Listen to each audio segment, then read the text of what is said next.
నమస్కారం ETV news కి స్వాగతం ముందుగా ముఖ్యాంశాలు తెలంగాణ పల్లెల్లో గుడుంబా చిచ్చు వందల సంఖ్యలో మృతి అనాథలవుతున్న పిల్లలు వృద్ధులు నేతల మాటున 1500 కోట్ల రూపాయల భారీ వ్యాపారం ఆంధ్రప్రదేశ్లోనూ నాటుసారా పంజా చిక్కి సల్లెమైపోతున్న బతుకులు రోడ్డున పడుతున్న కుటుంబాలు ఏటా 500 కోట్ల రూపాయల అమ్మకాలు నవ్యాంధ్ర రాజధాని శంకుస్థాపనకు 250 ఎకరాల్లో ఏర్పాటు 10 హెలిప్యాడ్లు సిద్ధం చేస్తున్న సర్కారు ధోవతి చీరలతో భూములిచ్చిన రైతులకు ఆహ్వానం తెలంగాణను విత్తన భాండాగారంగా మార్చేందుకు కసరత్తు గ్రామాలు దత్తత తీసుకోవాలని సంస్థలకు కేసీఆర్ పిలుపు రైతుల ప్రయోజనాలే లక్ష్యమని వెల్లడి దేశవ్యాప్తంగా వైద్య విద్య ప్రవేశాలకు ఒకే ఉమ్మడి పరీక్ష ఆమోదముద్ర వేసిన భారత వైద్య మండలి కేంద్ర ఆరోగ్య మంత్రిత్వ శాఖకు సిఫార్సు సమ్మెను విరమించిన లారీ యజమానులు కేంద్ర మంత్రి నితిన్ గడ్కరీ హామీతో ఉపసంహరణ 5 రోజుల్లో 50,000 కోట్ల రూపాయలకు పైగా నష్టం బ్యాట్స్మెన్ వైఫల్యంతో కటక్ టీ20లోనూ భారత్ ఓటమి సిరీస్ దక్షిణాఫ్రికా కైవసం ఆటగాళ్లపై అభిమానుల ఆగ్రహంతో 2 సార్లు అంతరాయం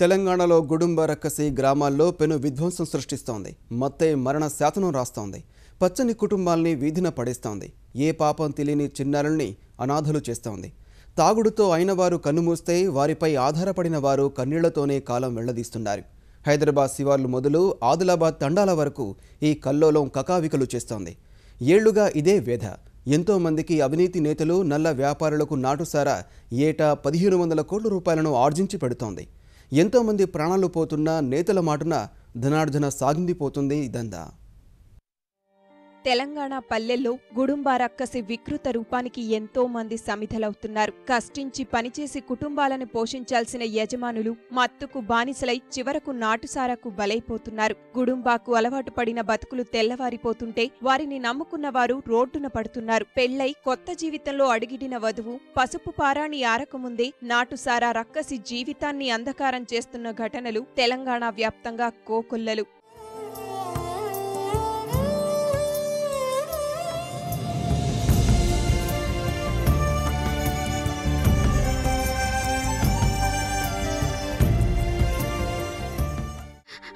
నాలాగా ఎవరికి జరగకూడదు నాలాంటి బ్రతికి ఎవరికి రాకూడదు నేను ఇంటికి పెద్దవని ఒక చెల్ల ఒక తమ్ముడు ఉన్నారు వాళ్ళకి పెళ్ళిళ్ళు కాలేదు మరి వాళ్ళ ముందు అసలు నడవాలన్నా కూడా నా తల్లిదండ్రికి తల్లిదండ్రులను గుడుంబా మింగేస్తే అనాథలైన పిల్లల పరిస్థితి వర్ణనాతీతం తోటివారంతా హాయిగా చదువుకునే వయసులో కుటుంబ భారాన్ని భుజానకెత్తుకునే పరిస్థితులు బాల్యాన్ని చిదిమేస్తున్నాయి ఎవరో చేసిన పాపం చిన్నారులకు పేను శాపమైపోతోంది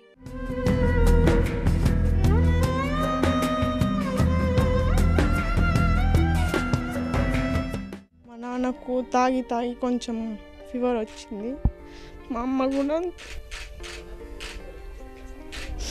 మా అమ్మకు కామెర్లు అయినాయి సార్ కొంచెం గుడంబ తాగుతుంది పని చేసి వచ్చి గుడంబ తాగి దాంట్లోనే కామెర్లు నేను ఇళ్ళల్లో పని చేసి బతుకుతున్నా సార్ నేను ఒక్కదాన్నే తాగి చనిపోయినరు ఇద్దరు మా అమ్మ నాన్న ఇవి అప్పటి నుంచి మేమే చేసుకొని తింటున్నాం మా కష్టజీతం మీదనే బతుకుతున్నాం ఇంతవరకు తారా తాగే చనిపోయినరు చాలా ఇబ్బందులు అవుతుందండి మాకు ఇప్పుడు ఇంట్లో ముగ్గురం ఉంటున్నాం అక్క పనికి పోదుకుంటే ఇక ఒక్కరోజు పస్తులు ఉండాల్సిందే అలసిన శరీరానికి ఉపశమనమంటూ వేసుకుంటున్న 4 చుక్కలే జీవితాలకు శాశ్వత సెలవు చీటీ రాస్తున్నాయి చరమాంకంలో తమను చూసుకుంటారనుకున్న కన్నబిడ్డలు నాటుసారా మహమ్మారితో తిరిగిరాని లోకాలకు వెళ్లిపోతుంటే ఆ ముసలి ప్రాణాలు మౌనంగా రోతిస్తున్నాయి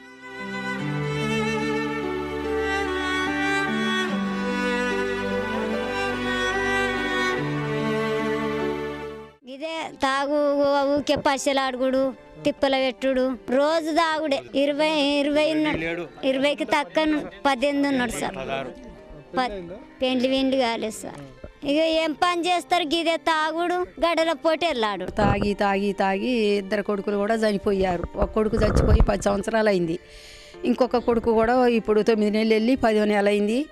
మేమిద్దరం ముసలోళ్ళమే. ముసలోడేమో పొద్దున్నెత్తే ఆడేడ కాపలా పోతాడు, నేను కూడా కూలికి పోతా. మాకు ఈ ఒక పూట పోకున్నా కూడా మాకు వెళ్ళదు. తండాల్లో మగాళ్ల కష్టమంతా నాటుసారాకే ఖర్చవుతోంది. వరంగల్ జిల్లా మహబూబాబాద్ శివారులోని బాబునాయక్ తండాలో 144 కుటుంబాల్లో నాటుసారా ప్రభావంతో 89 మంది వితంతులుగా మారడం తీవ్రతను కళ్లకు కడుతోంది.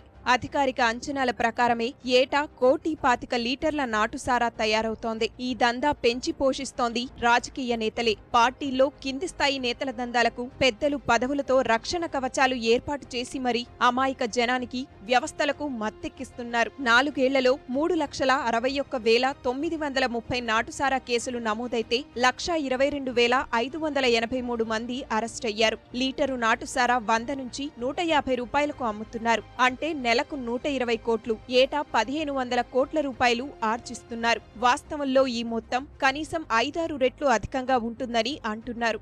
నల్లబెల్లం అక్రమ రవాణా గుడుంబా తయారీని పెంచి పోషిస్తోంది. ఆంధ్రప్రదేశ్లోని వివిధ ప్రాంతాల నుంచి తెలంగాణకు నల్లబెల్లాన్ని తీసుకువస్తున్నారు. అక్కడి నుంచి టన్ను 30,000కు తెచ్చి ఇక్కడ విడిగా 3 రెట్లకు విక్రయిస్తున్నారు. పశువుల దాణా పేరుతో వ్యాపారులు నల్లబెల్లం విక్రయిస్తున్నారు. నీళ్లు, నల్లబెల్లం, స్ఫటిక, నవాసారం, యూరియా, జీడిగింజలు, కుళ్ళిన పళ్లు, వాడిన చెప్పులు వేసి పులియబెట్టి సారాను బయటకు తీస్తారు. అలా తయారైన గుడుంబా ఉదరకోశ వ్యాధులతో కాలేయాన్ని దెబ్బతీస్తోంది. జీర్ణ వ్యవస్థ, మూత్రపిండాలు, ఊపిరితిత్తులపై ప్రభావం పడుతుంది. గుడుంబాలో మోతాదుకు మించి ఉండే ఆల్కహాల్ గుండెకు హాని కలిగిస్తోంది. ఫలితంగానే నిత్యం తాగేవారు 20 ఏళ్లకే 60 ఏళ్ల వారిలా కనిపిస్తున్నారు. 25 దాటకముందే పైలోకానికి పయనమవుతున్నారు. ఆంధ్రప్రదేశ్లోనూ నాటుసారా నిండు జీవితాలను బలి తీసుకుంటోంది. పచ్చటి కాపురాల్ని కూల్చేస్తోంది. పల్లెల్లో గరళం ఏరులై పారుతోంది. 30 ఏళ్లకే జీవోత్సవాలుగా వికలాంగులుగా మార్చేస్తోంది. ప్రభుత్వాలు మారుతున్నా సారా అరికట్టే పటిష్ట వ్యవస్థ రూపుదిద్దుకోవడం లేదు. 13 జిల్లాల్లో నాటుసారా కాటుకి బలికాని జిల్లానే లేదు. సారాకు బలైన మతిస్థిమితం కోల్పోతున్న వారు కొందరైతే ప్రాణాలు పోగొట్టుకుంటున్న వారు మరెందరో ఉన్నారు. ఏటా ఆంధ్రప్రదేశ్లో 500 కోట్ల రూపాయల మేర నాటుసారా వ్యాపారం జరుగుతోంది. ఆంధ్రప్రదేశ్లో నాటుసారా ఏరులై పారుతోంది. ఏటా కోట్ల రూపాయల బడుగు జీవుల రక్తం అక్రమార్కులకు వరాలు కురిపిస్తోంది. మత్తుకు అలవాటు పడిన వారు మాత్రం ఇళ్లు, పొలాలు, భార్య మెడలో పసిడి తెగనమ్మి సారా విషయాన్ని కొనుగోలు చేసి మరీ ఆరోగ్యాన్ని నాశనం చేసుకుంటున్నారు. ఇతర రాష్ట్రాలు సరిహద్దులు కలిగిన అనంతపురం, చిత్తూరు, విజయనగరం, శ్రీకాకుళం, విశాఖపట్నం జిల్లా అటవీ ప్రాంత గ్రామాల్లో అడ్డు అదుపు లేకుండా సారా తయారీ సాగిపోతుంది. గుట్టు చప్పుడు కాకుండా సాగిపోతున్న సారా దందా వెనుక కొందరి పెద్దల అండ ఉందన్నది బహిరంగ రహస్యమే. గోదావరి జిల్లాలోని లంకల్లో జీడి మామిడి తోటల్లో భారీగా తయారు చేస్తున్నారు. అమలాపురం పరిధిలో అధికార, ప్రతిపక్షాలకు చెందిన చోటా నాయకులు ఈ విష వ్యాపారాన్ని సాగించి పేదల ప్రాణాలు తీస్తున్నారు. కొన్ని పల్లెల్లో 10ల సంఖ్యలో వితంతువులు దయనీయ స్థితిలో కనిపిస్తున్నారు.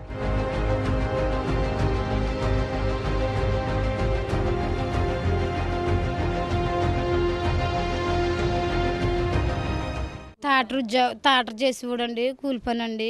తాగొస్తానని వెళ్ళాడండి, మనిషి చనిపోయి వచ్చాడండి. నాకు 2 పిల్లలండి. మా అత్తగారు తెత్తినే గడుతుందండి, లేకపోతే గడదండి. ఎంతైనా ఖర్చు పెట్టాం బావా. లేదండి, బతకలేదు బావా. శుభ్రంగా అని అన్ని తినేసి అన్నారండి. కాకినాడలో చాలా డబ్బులే పోయింది. ఆ అప్పులు ఇంకా తీరలేదండి. కృష్ణా జిల్లా ఏకొండూరులో 200 ఇళ్లు ఉండగా 40 మంది ఇంటి యజమానులు సారా కాటుకు బలయ్యారు. ఒడిశా, తమిళనాడులో సారా నిషేధం లేదు. ఫలితంగా సరిహద్దు జిల్లాలు విజయనగరం, చిత్తూరులో అమ్మకాలు, ఎగుమతులు జోరుగా సాగుతున్నాయి. ఉపాధి లేకే ఈ పని చేస్తున్నామని కొందరు గిరిజనులు చెబుతున్నారు. నాటు సారా తాగుడు వల్లే చనిపోయినాడు మా ఆయన. తండ్రులు లేని పిల్లల పరిస్థితి అలా చదువులకి ఇదే కారణం సార్. ఇప్పుడు మాకు సేద్యం అంతే పనులు లేవు సార్. గునుబి ఎందుకు తయారు చేస్తారన్న మరి ఏ పని పాటు లేకపోతే ఎలాగ సార్ మేము బతికేది? 15 సంవత్సరాలు ఉపాధి పని కానీ ఇంకో పని ఏ పని లేదు ఇక్కడ. మన గుడంబే ఇదే సారా వంట. ఏటా 3 కోట్ల లీటర్ల సారా తయారవుతుందని ఓ అంచనా. నల్లబెల్లం, విప్పమొగ్గ, కుళ్ళిన పళ్లు, ప్రమాదకరమైన ఇథనాల్, స్పిరిట్, డైజోఫామ్, యూరియా వంటి విష పదార్థాలతో తయారు చేసిన సారా వల్ల ఆరోగ్యవంతుడైన వ్యక్తి 2-3 ఏళ్లలోనే ఎందుకు పనికి రాకుండా పోతున్నాడు. పెళ్ళయిందా నీకు? పిల్లలు ఉన్నారా? ఎంతమంది పిల్లలు? ముగ్గురా? ఆడపిల్ల, మగపిల్ల? ఒక ఆడపిల్ల 2 మగవాళ్ళునండి. తాగుడు వల్లే అలాగ అయిపోయాడు, భోజనం అయ్యే చేయకుండా అలాగ అయిపోయాడు. పూర్తిగా హాస్పిటల్కి అయ్యే తిప్పానండి, నరాలు చచ్చిపడి. 1 సంవత్సరం పట్టించున్నాడు అండి. 30 సంవత్సరాల నుంచి అతనండి. ఎడ్లు మెసి 2 ఎకరాల భూమి మెసి ఎడ్ల బండి మొత్తం, లేకపోతే నడవలేను. నడవలేవా? ఏమవుతుంది? వణుకూర వస్తుంది. సారా రోజు తాగుతావా? ఎన్ని సంవత్సరాలు తాగుతావు? చచ్చిపోయిందాకా. సారా తయారీ అడ్డుకోవడం సామాజిక చైతన్యంతోనే సాధ్యమని చాలా మంది ప్రజలు భావిస్తున్నప్పటికీ అధికారులు సహకారం కరువైందని వాపోతున్నారు. అస్సలు లేకుండా చేయాలని సార్, కొట్టి అయినా పూర్తిగా గవర్నమెంట్ సహకారం ఉండాలి, గ్రామస్తులు సహకారం ఉండాలి, మెయిన్ గ్రామస్తులు ఉండాలి గట్టిగా. దాదాపు 10 మంది దాకా చనిపోయినారు సార్ ఎమ్మటే స్పాట్లో. కేవలం ఈ ఊర్లో నాటు సారా వరకే సార్. పోలీసులు వస్తారు కానీ కరెక్ట్ రైడింగ్ చేసినా ఏ పరిస్థితి చేసినా, ఇప్పుడు ఎర్రగొండపాలెం నుంచి బెల్లం తీసుకురావడము, ఆ బెల్లం తీసుకురావడము, సారాయి బట్టలు చాలా అంటే 100 మంది పెచ్చే ఉన్నారు సార్ ఊళ్ళో కాసేవాళ్ళు. ఆంధ్రప్రదేశ్లో సారా ఎక్కడ తయారవుతుందో అధికారులకు స్పష్టంగా తెలుసు. అయినా అరికట్టే చర్యలు లేవు. నెలవారీ మామూళ్లకు మరిగిన కొందరు అధికారులు సారా రక్కసిని చూసి చూడనట్టు వదిలేస్తున్నారు. 2014 నుంచి 15 మధ్య 54,274 నాటుసారా కేసులు నమోదయ్యాయి. అయినా ఆంధ్రప్రదేశ్ వ్యాప్తంగా నాటుసారా ఏరులై పారుతూనే ఉంది. ఆంధ్రప్రదేశ్ రాజధాని అమరావతి శంకుస్థాపన కార్యక్రమానికి ముహూర్తం, వేదిక ఖరారయ్యాయి. కృష్ణానది కరకట్టుకు సమీపంలోని ఉద్దండరాయునిపాలెం గ్రామానికి సమీపంలో 250 ఎకరాల స్థలాన్ని వేదికగా నిర్ణయించారు. ఈ నెల 22న మధ్యాహ్నం 12:35 ప్రధాని మోదీ శంకుస్థాపన చేయనుండగా దేశ విదేశీ ప్రముఖులు సహా 1,00,000 మంది హాజరవుతారని ఆంధ్రప్రదేశ్ అధికారులు అంచనా వేస్తున్నారు. ఆంధ్రప్రదేశ్ రాజధాని అమరావతి నిర్మాణ శంకుస్థాపన కార్యక్రమాన్ని రాష్ట్ర పండుగగా నిర్ణయించిన ప్రభుత్వం ఆ మేరకు చురుగ్గా ఏర్పాట్లు చేస్తోంది. నిర్వహణ కోసం 4 ప్రత్యేక కమిటీలను నియమించిన తెలుగుదేశం ప్రభుత్వం తెలంగాణ ముఖ్యమంత్రి కేసీఆర్తో పాటు పొరుగు రాష్ట్రాల ముఖ్యమంత్రులను ఆహ్వానించాలని నిర్ణయించింది. రాజధానికి భూములిచ్చిన రైతులను అధికారులు, ప్రజాప్రతినిధులు చీర, ధోవతితో శంకుస్థాపనకు ఆహ్వానించనున్నారు. ఈ కార్యక్రమానికి ప్రధాని మోదీ సహా హాజరయ్యే ప్రముఖులు, భారీగా వచ్చే జనాన్ని దృష్టిలో ఉంచుకుని ప్రత్యేక ఏర్పాట్లు చేస్తున్నారు. 12 హెలికాప్టర్లను, 10 హెలిప్యాడ్లను అందుబాటులో ఉంచనున్నారు. రద్దీని తట్టుకునేలా గన్నవరంతో పాటు రాజమండ్రి, తిరుపతి, విశాఖ విమానాశ్రయాలను వాడుకోనున్నారు. సమైక్య ఉద్యమం నుంచి రాజధాని నిర్మాణం వరకు కీలక సమాచారాన్ని ఉక్కుగొట్టంలో ఉంచి శంకుస్థాపన స్థలంలో నిక్షిప్తం చేయాలని ఆంధ్రప్రదేశ్ ప్రభుత్వం నిర్ణయించింది. ఇది ప్రజా రాజధాని, ప్రతి ఒక్కరు పార్టిసిపేషన్ ఉండాలని దాంతో సీఎం గారు ఏంటంటే మనకున్న అన్ని గ్రామాల నుంచి యాక్చువల్గా మట్టిని తీసుకొచ్చి ఇక్కడికి తీసుకొచ్చి దాంతో యాక్చువల్గా మాన్యుమెంట్ తయారు చేయాలని సజెషన్ ఇచ్చారు. దాని మీద యాక్చువల్గా ఎక్సర్సైజ్ జరుగుతుంది.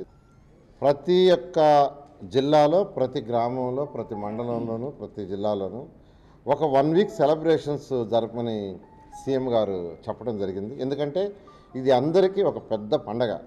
అత్యంత ఘనంగా నిర్వహించే రాజధాని నిర్మాణ శంకుస్థాపనపై ఆంధ్రప్రదేశ్ ప్రజలను చైతన్యం చేసేందుకు శ్రీకాకుళం, అనంతపురం జిల్లాల నుంచి వేదిక వద్దకు క్రీడాజ్యోతి యాత్రలు నిర్వహించాలని నిర్ణయించారు. రాష్ట్రాన్ని విత్తన భాండాగారంగా మార్చేందుకు తెలంగాణ సర్కారు సిద్ధమవుతోంది. ఇందులో భాగంగా తొలి దశలో గ్రామీణ శాసనసభ నియోజకవర్గాల్లో ఒక్కో గ్రామం చొప్పున దత్తత తీసుకోవాలని ముఖ్యమంత్రి కేసీఆర్ విత్తన సంస్థలకు సూచించారు. ఆయా గ్రామాల్లో విత్తనోత్పత్తి కోసం రైతులను ప్రోత్సహించాలని, మేలు రకం విత్తనాలు, సాంకేతిక పరిజ్ఞానం, సూచనలు, సలహాలు ఇవ్వాలని ఆయన కోరారు. ఆచార్య జయశంకర్ తెలంగాణ వ్యవసాయ విశ్వవిద్యాలయంలో ఉన్నత స్థాయి సమీక్ష నిర్వహించిన ముఖ్యమంత్రి కేసీఆర్ ఈ మేరకు పిలుపునిచ్చారు.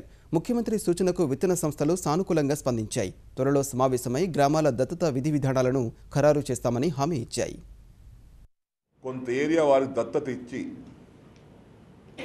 వారు అడాప్ట్ చేసుకుంటట్టు చేసి వారికి ఫౌండేషన్ సీడ్ ఇవ్వడము, వారికి ఇన్పుట్స్ ఇవ్వడము, పండించినటువంటి ఆ యొక్క సీడ్ని ఎప్పుడైతే ఫౌండేషన్ సీడ్ ఇస్తామో వాళ్ళు సర్టిఫైడ్ సీడ్ ప్రొడక్ట్ చేస్తారు. ఆ సర్టిఫైడ్ సీడు బైబ్యాక్ అగ్రిమెంట్ తోటి కంపెనీ ఉన్నట్టుగా. రైతు సమస్యలపై శాసనసభలో ఎలుగెత్తి సస్పెన్షన్కు గురైన తెలంగాణ విపక్షాలు ప్రజాక్షేత్రంలో పోరాటానికి సిద్ధమయ్యాయి. ఏ పార్టీకి ఆ పార్టీ విడివిడిగా జిల్లాల్లో ఈ నెల 9 వరకు యాత్రలు చేపట్టనున్నాయి. ప్రభుత్వం దిగిరాకపోతే 10న రాష్ట్ర బంద్కు పిలుపునివ్వాలని విపక్షాలన్నీ తీర్మానించాయి. శాసనసభ నుంచి సస్పెండ్ అయిన తర్వాత కాంగ్రెస్, తెలుగుదేశం, భాజపా, వైకాపా, వామపక్ష నేతలు ఈ మేరకు ఉమ్మడి కార్యాచరణ రూపొందించారు. ఈ నిర్ణయానికి అనుగుణంగా కాంగ్రెస్ శాసనసభాపక్షం నేటి నుంచి తెలంగాణ వ్యాప్తంగా ఆత్మహత్యలు చేసుకున్న రైతు కుటుంబాలను మహబూబ్ నగర్ జిల్లా నుంచి పరామర్శించనుంది. తెలుగుదేశం, భాజపా సంయుక్తంగా బస్సులో రైతు భరోసా యాత్ర నిర్వహించనున్నాయి. ముఖ్యమంత్రి కేసీఆర్ నియోజకవర్గమైన గజ్వేల్లో ధర్నా, హన్మకొండ నుంచి ఆత్మకూరు వరకు పాదయాత్ర, జిల్లాల కలెక్టరేట్ల ముట్టడిని పెద్ద ఎత్తున నిర్వహించేందుకు తెలుగుదేశం సిద్ధమైంది. ఆంధ్రప్రదేశ్లో కోస్తా తీర ప్రాంత అభివృద్ధికి చేయూతనివ్వాలని ముఖ్యమంత్రి చంద్రబాబు నాయుడు కేంద్రాన్ని విజ్ఞప్తి చేశారు. సాగరమాల కీలక కమిటీ సమావేశంలో పాల్గొన్న ఆయన ఈ కార్యక్రమం దేశానికి ఎన్నో విధాలా ఉపకరిస్తుందని అభిప్రాయపడ్డారు.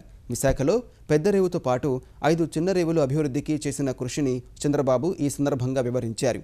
చెన్నై, హావడా మధ్య సరుకు రవాణా కోసం ప్రత్యేకించిన 3వ రైల్వే లైను ఏర్పాటు చేయాలని కోరారు. రాయ్పూర్, విజయనగరం లైను డబ్లింగ్, విద్యుదీకరించాల్సిన అవసరం ఉందని పేర్కొన్నారు. ఆంధ్రప్రదేశ్ రేవుల్లో నిరవధిక కార్యకలాపాల కోసం తగినన్ని సరుకు రవాణా రైలు పెట్టెలని అందుబాటులో ఉంచాలని అభ్యర్థించారు. తుక్కు నిర్వహణకు రేవుల్లో అనుమతులు సహా వివిధ అభ్యర్థనలను ముఖ్యమంత్రి చంద్రబాబు కేంద్రం ముందు ఉంచారు.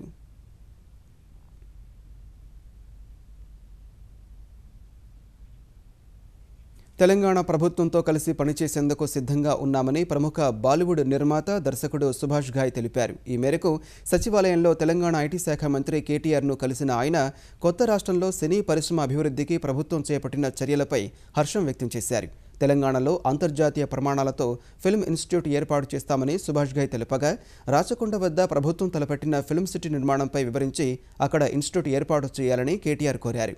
ఇదే సమయంలో తెలంగాణ సర్కారు తలపెట్టిన గేమింగ్ సిటీలో భాగస్వాములు కావాలని సుభాష్ ఘాయ్ని కేటీఆర్ ఆహ్వానించారు.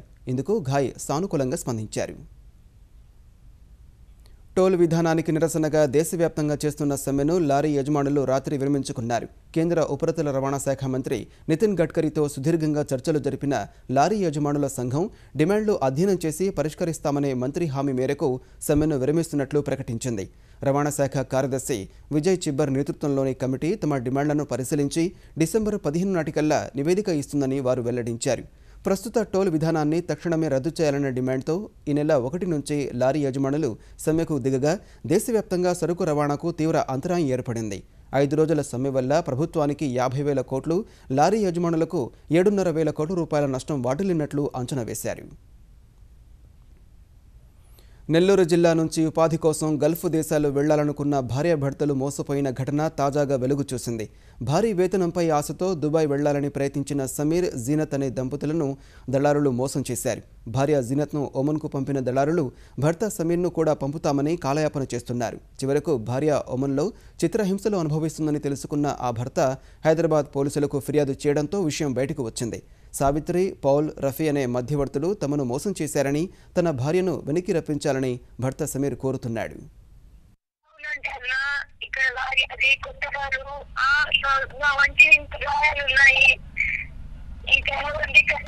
బాగా చేస్తున్నారు. ఆమెని ఫోన్ చేసి వాళ్ళు చెప్తుంటే 2 లక్షలు ఇవ్వు, అప్పుడే నేను పిలుస్తాను, మీరు ఏం చేసుకుంటారో చేసుకోండి అని ఆమె చెప్తుంది.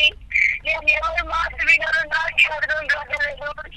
मैं बहुत पछताती हूँ भैया, प्लीज मैं मुझे हेल्प करो भैया, मैं कैसे भी उधर में आ जाना. ఈరోజు పంపిస్తా, రేపు పంపిస్తా అని ప్రతిరోజు హైదరాబాద్కి రావడం, తిరగడం, పోవడం ఇదే అయిపోయింది సార్. నా జీవితం అంతా, నా జాబ్ పోయింది, నా మొత్తం నా ఇంట్లో ఉన్న సామాన్లు అమ్ముకున్నాను, అంత రోడ్డు పైన పడిపోయాను సార్. నేను ఈరోజు ఆ అమ్మాయి ఫోన్ చేసి ఆడొస్తుంది, నాకు ఏ దిక్కు చూసక ఆమె ఇద్దరిని ఒకేసారి పంపిస్తాను అని చెప్పి మమ్మల్ని మోసం చేసింది. అమ్మాయికి ఏమో 2 లక్షలు తీసుకొని అమ్మేసింది అని చెప్పి మా అమ్మాయి చెప్తుంది. మా అమ్మాయి ఆడొస్తుంది, ప్రతిరోజు ఫోన్ చేస్తుంది, ఆడుస్తుంది. తిరుమల కనుమ రహదారిలో కొండ చర్యలు విరిగిపడ్డాయి. గత 4 రోజులుగా కురుస్తున్న వర్షంతో 2వ కనుమలో అక్కడక్కడ కొండపై నుంచి బండరాళ్లు జారి రోడ్డుపై పడుతున్నాయి. లింకు రహదారికి సమీపంలో భారీగా కొండ చర్యలు విరిగిపడడం వల్ల వాహనాలు రాకపోకలకు తీవ్ర అంతరాయం ఏర్పడింది. క్రేన్ సహాయంతో కొండ చర్యలను తొలగించేందుకు తిరుమల తిరుపతి దేవస్థానం సిబ్బంది శ్రమిస్తున్నారు. పెద్ద ఎత్తున నిలిచిపోయిన వాహనాలను లింక్ రోడ్డు నుంచి 1వ ఘాటు రోడ్డుకు మళ్లించారు. 1వ రోడ్డులో ప్రత్యేక బలగాలు రద్దీని క్రమబద్ధీకరిస్తున్నాయి. ఎంబీబీఎస్, బీడీఎస్, పోస్ట్ గ్రాడ్యుయేట్ వైద్య కోర్సులకు దేశవ్యాప్తంగా ఉమ్మడి ప్రవేశ పరీక్ష నిర్వహించే ప్రతిపాదనకు భారత వైద్య మండలి ఆమోదం తెలిపింది. ఈ మేరకు తమ సిఫార్సును ఆరోగ్య మంత్రిత్వ శాఖకు పంపింది. ప్రస్తుతం ఆయా కోర్సులకు రాష్ట్రాలు, ప్రైవేటు వైద్య కళాశాలల సంఘాలు, డీమ్డ్ విశ్వవిద్యాలయాలు సొంతంగా ప్రవేశ పరీక్షలు నిర్వహిస్తున్నాయి. కొత్త విధానం అమల్లోకి వస్తే విద్యార్థులు ఇలా విడివిడిగా పరీక్షలు రాయాల్సిన అవసరం ఉండదు. ఉమ్మడి ప్రవేశ పరీక్ష నిర్వహణకు భారత వైద్య మండలి చట్టం 1956ను సవరించాలని ఎంసీఐ ప్రతిపాదించింది. ఉమ్మడి ప్రవేశ పరీక్ష కోసం గతంలో ఎంసీఐ వెలువరించిన ప్రకటన రాజ్యాంగ విరుద్ధమంటూ సర్వోన్నత న్యాయస్థానం తీర్పు వెలువరించింది. సంప్రదాయ చేతి వృత్తుల ప్రోత్సాహం, ఉత్పత్తులకు మార్కెటింగ్ సౌకర్యాల కల్పన ద్వారా అల్పసంఖ్యాక వర్గాలను ప్రోత్సహిస్తామని ప్రధాని మోదీ స్పష్టం చేశారు. పేద మైనార్టీ యువతలో చేతి వృత్తుల నైపుణ్యాన్ని అభివృద్ధి చేసేందుకు వీలుగా ఉస్తాద్ పేరుతో ఓ పథకానికి రూపకల్పన చేసినట్లు ప్రధాని వెల్లడించారు. ఢిల్లీలో కేంద్ర మైనార్టీ వ్యవహారాల శాఖ నిర్వహించిన జష్నే ఉస్తాద్ కార్యక్రమంలో పాల్గొన్న మోదీ చేతి వృత్తుల ప్రోత్సాహంతో నైపుణ్య భారతంలో కొత్త కోణం ఆవిష్కృతమవుతుందన్నారు. దేశవ్యాప్తంగా సంప్రదాయ చేతి వృత్తుల అభివృద్ధి కోసం కేంద్రం త్వరలో విధి విధానాలు ప్రకటిస్తుందని మోదీ వెల్లడించారు. ఇక ముఖ్యాంశాలు మరోసారి. తెలంగాణ పల్లెల్లో గుడుంబా చిచ్చు, వందల సంఖ్యలో మృతి, అనాథలవుతున్న పిల్లలు, వృద్ధులు, నేతల మాటున 1500 కోట్ల రూపాయల భారీ వ్యాపారం. ఆంధ్రప్రదేశ్లోనూ నాటుసారా పంజా, చిక్కి శల్యమైపోతున్న బతుకులు, రోడ్డున పడుతున్న కుటుంబాలు, ఏటా 500 కోట్ల రూపాయల అమ్మకాలు. నవ్యాంధ్ర రాజధాని శంకుస్థాపనకు 250 ఎకరాల్లో ఏర్పాట్లు, 10 హెలిప్యాడ్లు సిద్ధం చేస్తున్న సర్కారు. ధోవతి చీరలతో భూములు ఇచ్చిన రైతులకు ఆహ్వానం. తెలంగాణను విత్తన భాండాగారంగా మార్చేందుకు కసరత్తు, గ్రామాలు దత్తత తీసుకోవాలని సంస్థలకు కేసీఆర్ పిలుపు, రైతుల ప్రయోజనాలే లక్ష్యమని వెల్లడి. దేశవ్యాప్తంగా వైద్య విద్య ప్రవేశాలకు ఒకే ఉమ్మడి పరీక్ష, ఆమోదముద్ర వేసిన భారత వైద్య మండలి, కేంద్ర ఆరోగ్య మంత్రిత్వ శాఖకు సిఫార్సు. సమ్మెను విరమించిన లారీ యజమానులు, కేంద్ర మంత్రి నితిన్ గడ్కరీ హామీతో ఉపసంహరణ, 5 రోజుల్లో 50,000 కోట్ల రూపాయలకు పైగా నష్టం. బ్యాట్స్మెన్ వైఫల్యంతో కటక్ T20లోనూ భారత్ ఓటమి, సిరీస్ దక్షిణాఫ్రికా కైవసం. ఆటగాళ్లపై అభిమానుల ఆగ్రహంతో 2 సార్లు అంతరాయం.